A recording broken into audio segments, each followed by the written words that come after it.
Hello, my name is Aaron and welcome to Board Games, Bricks, and Hobbies. This is an unboxing and component overview of Forbidden Sky.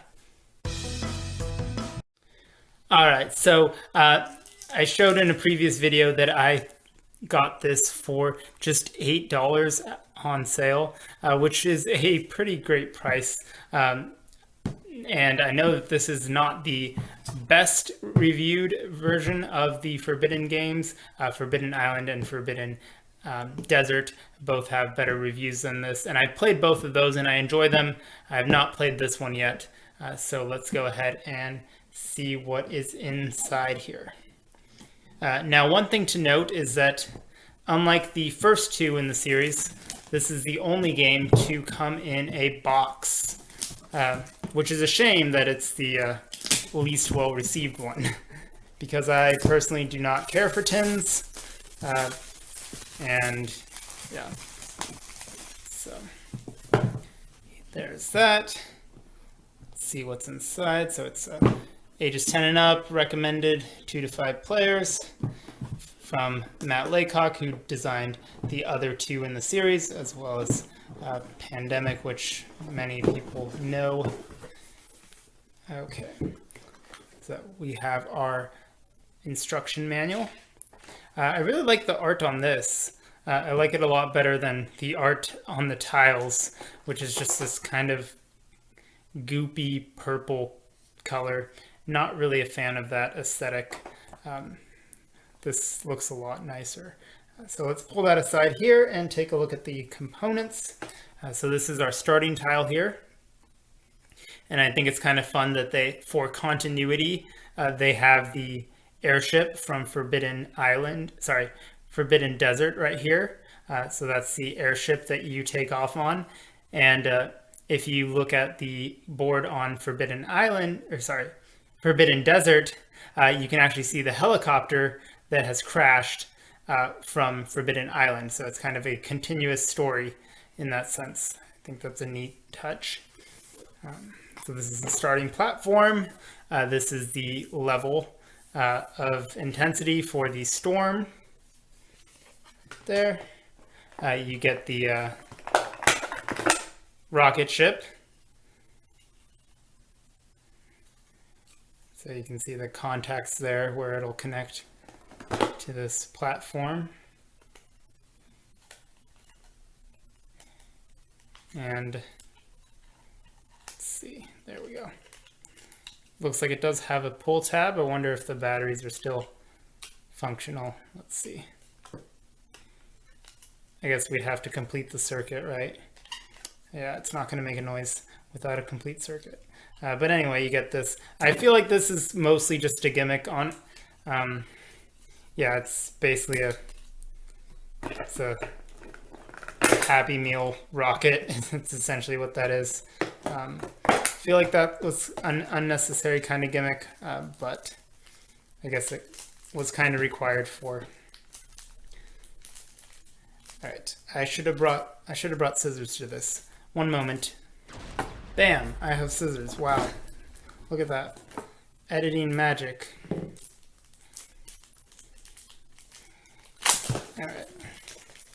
So here are our tiles. We've got these ones give you equipment. You can see there that they line up. You can line up the platforms and the wires. Looks like they are all unique. I don't know if any of these, doesn't look like any of these are duplicates.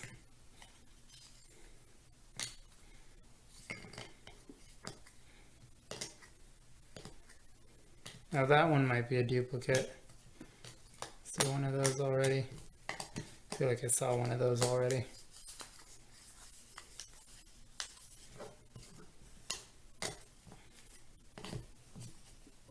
Oh no, it's different. Yeah, so they are slightly different. Alright, so you get 36 tiles, right? Yes. 36 power platform tiles. You get the rocket ship. You get these, which are lightning rods. So you get 6 lightning rods. And those just look like that.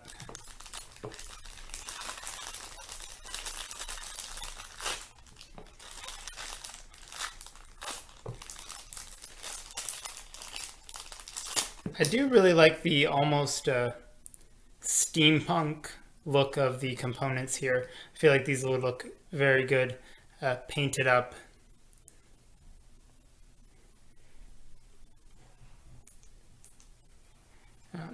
But yeah, it's a shame about just how hideous this purple is. All right, so let's move those over there.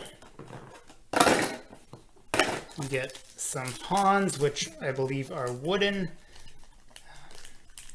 If they're like, yeah, if they're anything like the ones in the previous games, they're just wooden pawns right there.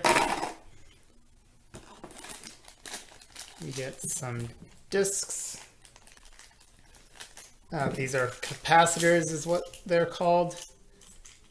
So you get 3 large ones and 6 small ones. And these have a decent weight to them. They're not cheap. Yeah, they've got a good weight to them. And I believe, yeah, that's metallic. So metal and plastic components. Gamewright typically has pretty decent components. This insert's rather flimsy though. Definitely not, but. And you get a bunch of these. 12 short ones and 4 long ones. What's the difference? Okay. So there really isn't...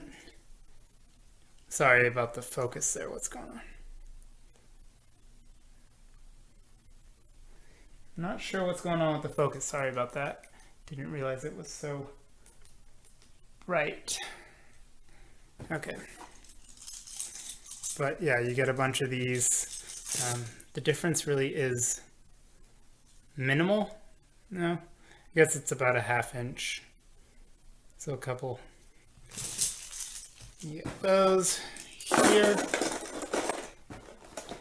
And let's open up the deck.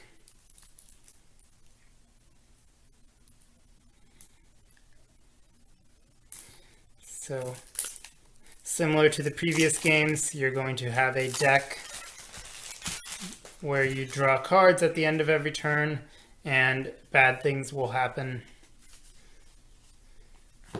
So these are the equipment cards, medkit,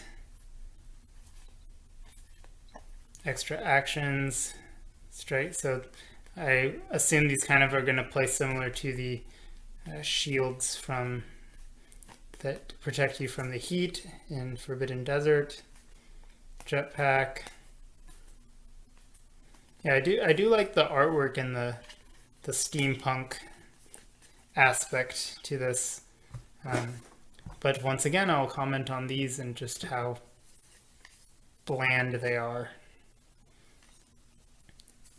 Honestly, if they'd picked any color besides that purple, I get that they wanted it to represent a storm, but that purple with the green is just really not doing it for me. So these are your difficulties. You're essentially just changing the amount of components that you need to connect to your circuit. You get some hint cards. That's interesting. Okay, yeah. Sorry, these are the health cards. Yeah, I was looking at the wrong side.